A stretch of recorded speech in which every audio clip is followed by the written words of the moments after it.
Hello दोस्तों, आप लोग कैसे हैं। उम्मीद करें आप मस्त और स्वस्थ होंगे। आज हम आपके लिए लेकर के आए हैं इंपरेटिव सेंटेंस यानी आज्ञा सूचक वाक्य। हम बता दें आपको एक बात और अच्छे से समझ लीजिएगा।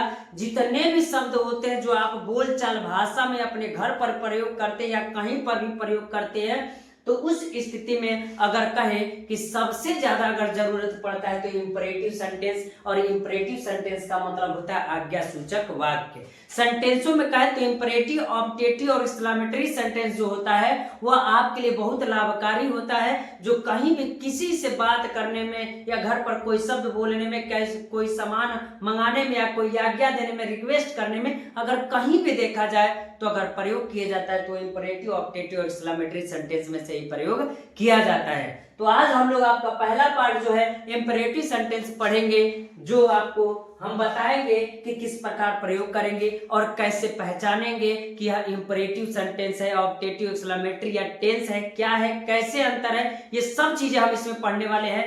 आज के बाद आपको इंपरेटिव सेंटेंस में कोई समस्या नहीं होगा।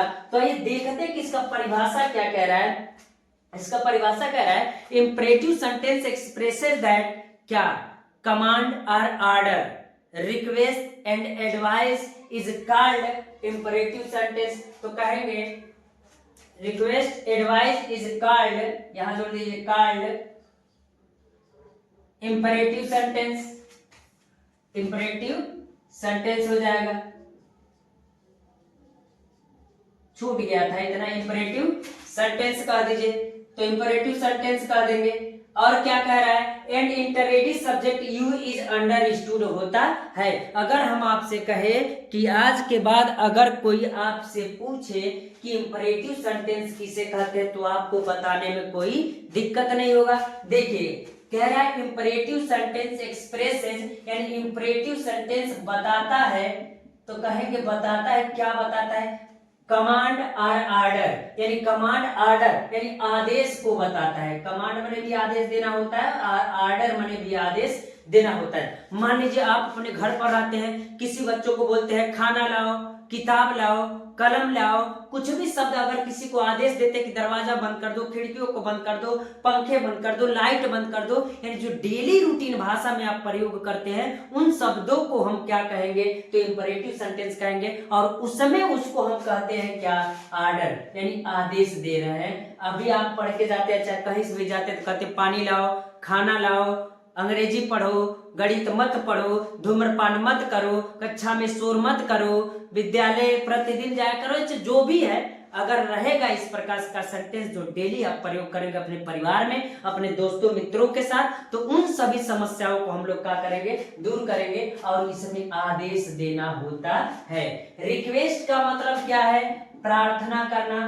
प्रार्थना करना का मतलब यह है कि अगर किसी बात के लिए किसी से अगर हम प्रार्थना करेंगे तो उस स्थिति में आप इंपरेटिव सेंटेंस में रहेंगे। यानी मेरे कहने का मतलब यह है कि अगर आप किसी से प्रार्थना करते, मान लीजिए आपके परिवार में कोई किसी को मार रहा है तो कहते कृपया उसे मत मारो, या कृपया मेरी मदद करो, या कृपया उसे छोड़ दो, कृपा करके उसे पढ़ने दो, चाहे जो भी रिक्वेस्ट किसी से करते हैं तो वह भी क्या कहलाएगा, तो आपका इंपरेटिव सेंटेंस कहलाएगा। याद रखिएगा, इस बात को याद रखिएगा कि जब ऑर्डर, रिक्वेस्ट या एडवाइस होगा तो कौन सा सेंटेंस होगा, इंपरेटिव सेंटेंस। हम आपको अलग अलग ऑब्जेक्टिव और एक्सक्लेमेटरी में बताएंगे, तो इस बात को अंतर तो जरूर ध्यान दीजिएगा कि क्या कह रहा है। तो कह रहा है एडवाइस होना चाहिए, इज कॉल्ड इंपरेटिव सेंटेंस, यानी कह रहा है इंपरेटिव सेंटेंस एक्सप्रेसेस कमांड और ऑर्डर, रिक्वेस्ट, एडवाइस माने सलाह देना, सलाह करना। मान लीजिए मित्रों से कहेंगे, सलाह करेंगे कि धूम्रपान मत करो, सलाह ही तो है।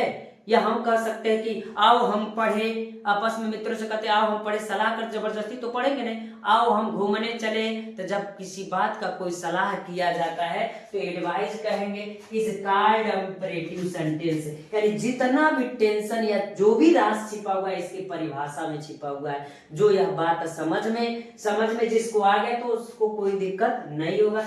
अब कह रहा है इंटरेडी सब्जेक्ट यू इज अंडरस्टूड, यानी क्या करे, सब्जेक्ट जो यू रहता है वह छिपा रहता है।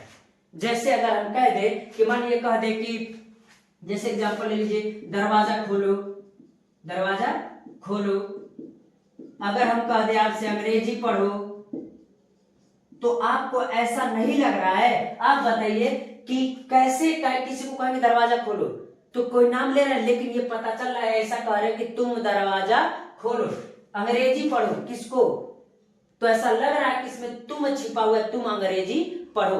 तो इस स्थिति में अगर हम कहेंगे तो ऐसा लग रहा है कि सर इसके आगे तुम छिपा हुआ है, तो वही कहेंगे, यानी उसमें सब्जेक्ट जो यू रहता है वो क्या रहता है, अंडरस्टूड रहता है, छिपा रहता है। और एक बात और बता दूं, इंपरेटिव सेंटेंस का सबसे बड़ा पहचान अगर कुछ है तो यही है कि इसमें सब्जेक्ट आपको नहीं दिखाई देगा। तो अगर हम इसका स्ट्रक्चर बनाना चाहे तो कहेंगे वर्ब का फर्स्ट फॉर्म अब प्लस ऑब्जेक्ट हो जाएगा, इतना भी रहने दे सकते हैं, अदर वर्ड भी लिख सकते हैं अगर कुछ आएगा, तो इसका स्ट्रक्चर ये हो जाएगा, इसमें सब्जेक्ट नहीं दिखेगा। अगर हम कहे आपसे कि अगर कोई भी सेंटेंस मिले, अगर कोई पूछ दे आपसे कि बताइए इंपरेटिव है, ऑब्जेक्टिव है, एक्सक्लेमेटरी सेंटेंस है या किसी टेंस में, तो आप कैसे पहचानेंगे? आपके पास अगर इंपरेटिव सेंटेंस होगा तो सबसे पहली बात कि आपको उसमें सब्जेक्ट नहीं दिया होगा, तो आप समझ लीजिएगा इंपरेटिव सेंटेंस है। अगर हम कह दे आपसे, जैसे में एग्जांपल अगर हम कह दे कि अंग्रेजी पढ़ो, अंग्रेजी पढ़ो, या हम कह दे आपसे पत्र लिखो, पत्र लिखो, खाना खाओ, डेली रूटीन पर आप प्रयोग करते, डेली प्रयोग करते, खाना खाओ या पानी लाओ, पानी लाओ, इतनी बात कर से बहुत से शब्द है, खाना खाओ, अंग्रेजी पढ़ो, गणित पढ़ो, भूगोल पढ़ो, जो भी कहेंगे वो सब शब्द इसी के थ्रू आएगा। आप बताइए क्या इसमें सब्जेक्ट दिख रहा है? सब्जेक्ट नहीं दिख रहा है तो कहेंगे अंग्रेजी पढ़ो, तो कहेंगे रीड इंग्लिश, रीड इंग्लिश यानी अंग्रेजी पढ़ो, रीड इंग्लिश हो जाएगा। अगला कह रहा है पत्र लिखो, तो पत्र लिखो तो आप बताइए कोई सब्जेक्ट दिख रहा है, तो कहेंगे राइट लेटर, तो राइट लेटर हो जाएगा। अगर हम आपसे कहे खाना खाओ, तो खाना खाने की जब बात करेंगे तो कहेंगे ईट फूड, ईट फूड हो जाएगा। पानी लाओ, ब्रिंग वाटर, ब्रिंग वाटर यानी हम कह सकते हैं पानी लाओ। दरवाजा खोलो, इसको भी बना लीजिए, दरवाजा खोलो अगर कोई कहेगा तो इसका कहेंगे open the door, open the door, तो ये भी किसमें आएगा, तो हम कहेंगे इंपरेटिव सेंटेंस। यानी जो भी सेंटेंस आप बोलेंगे किसी परिवार में, किसी दोस्तों से, मित्रों से, परिवार में, छोटे घर, जो भी रहेगा वो सब चीज क्या कहलाएगा, तो यही कहलाएगा। अंग्रेजी पढ़ो तो कहेंगे रीड इंग्लिश, बहुत कुछ हो सकता है, कुछ भी होगा। ओपन द डोर भी हो गया, खिड़कियों को बंद कर दो, क्लोज दो विंडो, समझ रहे मेरी बात को? अगर कह दे लाइट बंद कर दो, या कह दे पंखा बंद कर दो, या कह दे कुछ भी हम कह सकते हैं जो आपको अगर दिखाई दे कि कैसे कोई बोल रहा है, उसमें सब्जेक्ट नहीं है, तो क्या कहलाएगा, इंपरेटिव सेंटेंस कहलाएगा। अगर आपसे मान लीजिए आपके दिमाग में जरूर ये बात हो रहा होगा, सर मान लीजिए ये भी तो हो सकता है कि ऐसा कह सकता है कि अंग्रेजी मत पढ़ो, खाना मत खाओ, भूगोल मत पढ़ो, पत्र मत लिखो, उपन्यास मत लिखो, शोर मत करो, धूम्रपान मत करो। जब नहीं की बात आएगी तो याद रखिएगा कैसे लिखेंगे। अगर मान लीजिए, ये उम्मीद कर रहे थे समझ रहे थे, इसको स्क्रीनशॉट ले लीजिए।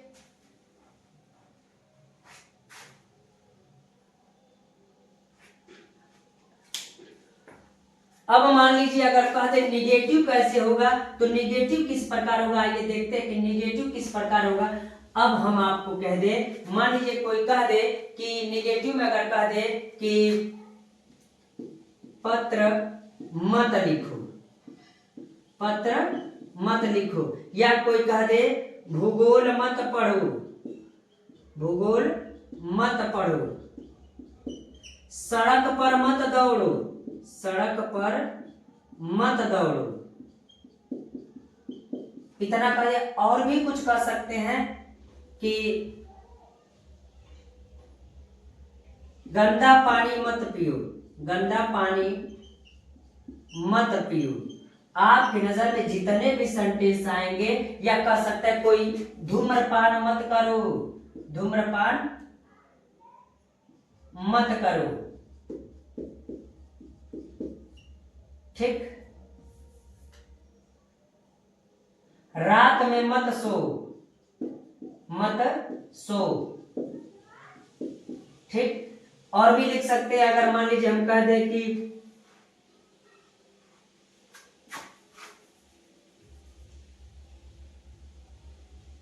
कानपुर मत जाओ, कानपुर मत जाओ।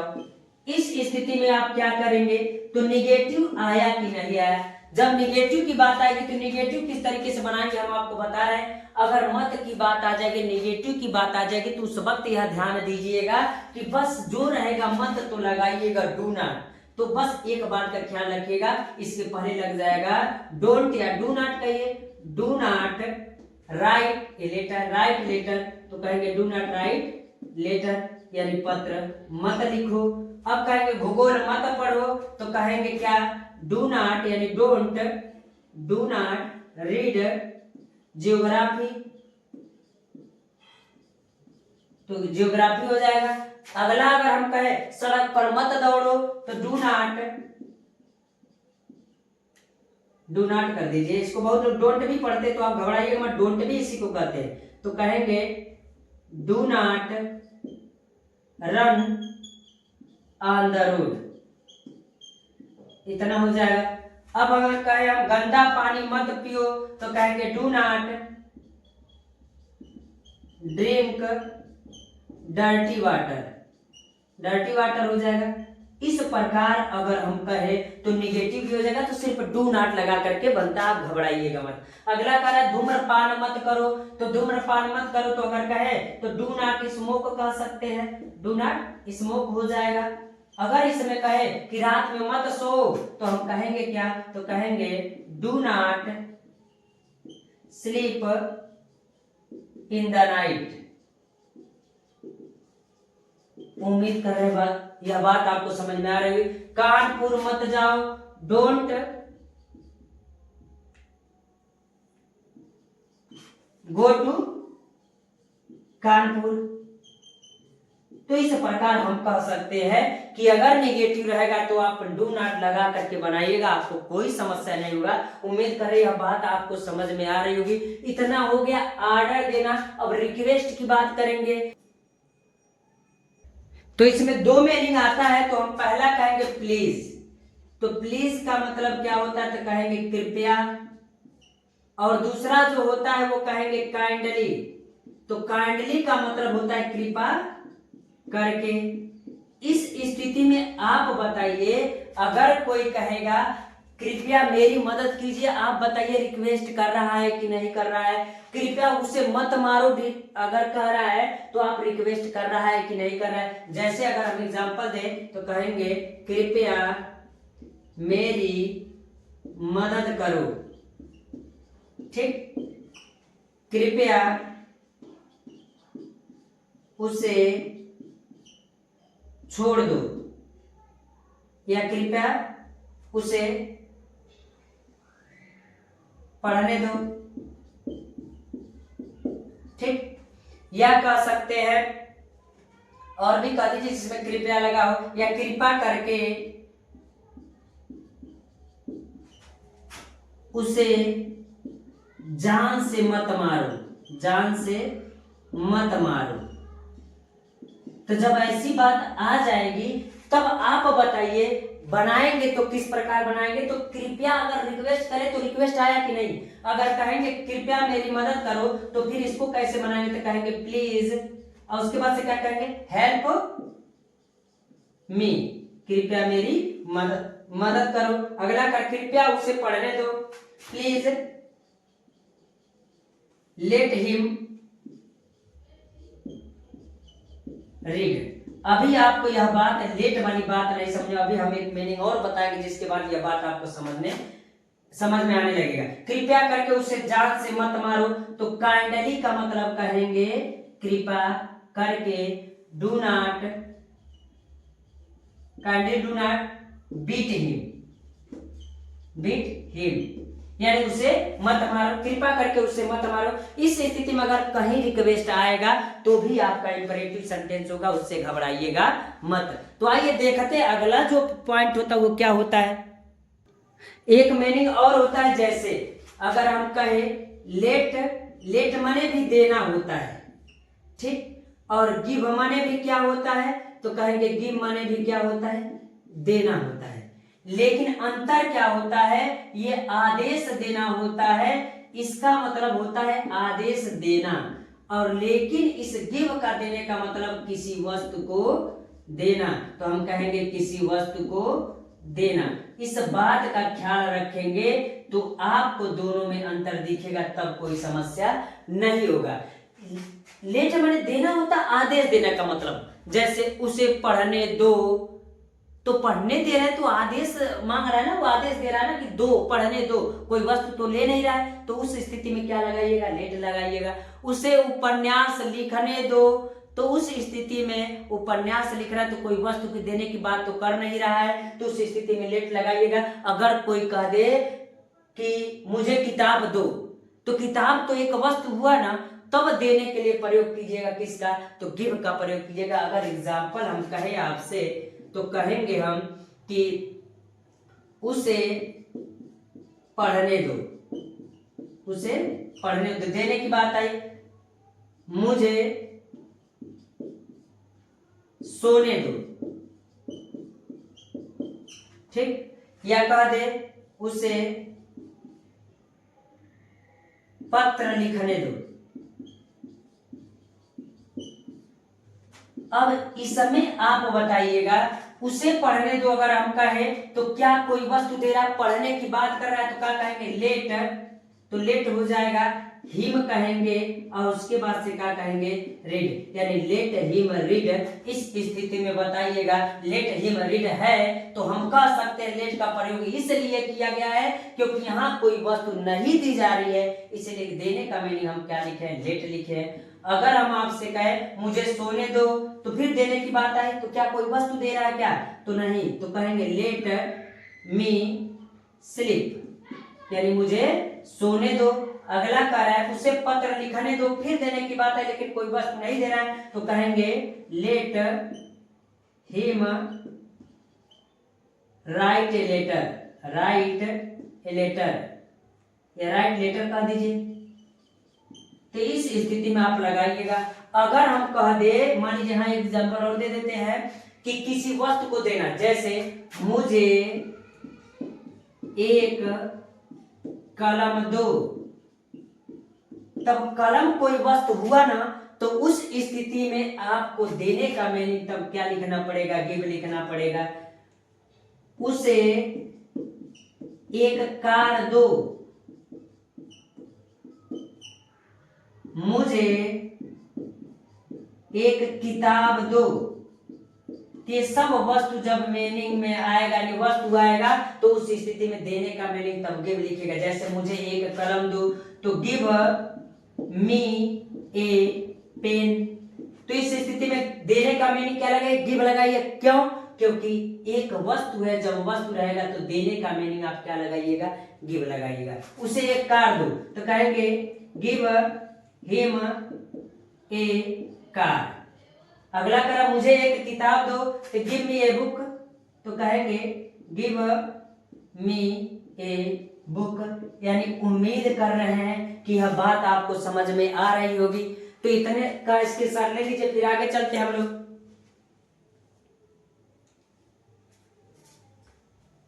अगला चलते हैं, तो एक मीनिंग और पढ़ते हैं जो बहुत इंपॉर्टेंट होगा आपके लिए।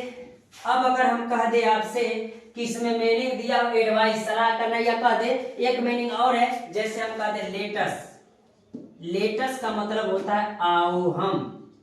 जब आओ हम की बात कही जाएगी, तो उस स्थिति में अगर कोई आपसे कहे कि आओ हम पढ़े, आओ हम सोए, आओ हम दौड़े, आओ हम लिखे, तो उस स्थिति में क्या लगाइएगा, तो हम कहेंगे लेटस लगेगा। जैसे आओ हम पढ़े, आओ हम